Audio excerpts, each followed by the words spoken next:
Welcome to Pondering Creations. I am canning up some Brussels sprouts today.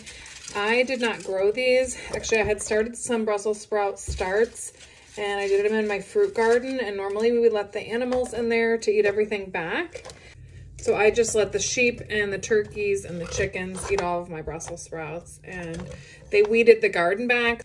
Usually when I'm canning, I can it to preserve freshness food that I grow, but sometimes I do stuff for convenience. So running out to the store and grabbing something and putting it on your shelf just for a convenient side dish is totally worth it in the end. 1, 2, 3, 4, 5, 6, 7. So for $4, we're getting 7 pints of Brussels sprouts. I always use wide mouth jars when I'm pickling. That way I know when I'm canning, I can grab a small mouth for something that's not pickled. And anytime I'm pickling, I try to grab a wide mouth. To these jars, I'm gonna add pickle crisp, which is something that I like to do for all of my pickled items.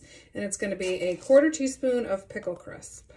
Next thing I added was 4 black peppercorns to each of the jars. And now I'm gonna add just a little bit of some red pepper flakes. We're gonna get the brine in on these, and we're gonna get these water bath canning for 10 minutes. My brine mixture that I used was 2 cups of water, 5 cups balsamic vinegar, 1 cup apple cider vinegar, 1 cup white wine vinegar, and 1½ cups maple syrup. Because I had so much extra brine, I went ahead and cut up some red, yellow, and orange peppers, put them in the bottom, and then covered the top with a 1/2 an onion.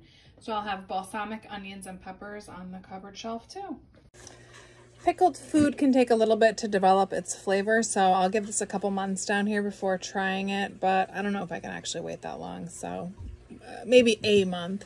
This I've already actually used as a marinade, and it was really delicious, and we did cook it down with some mushrooms, and it tastes phenomenal.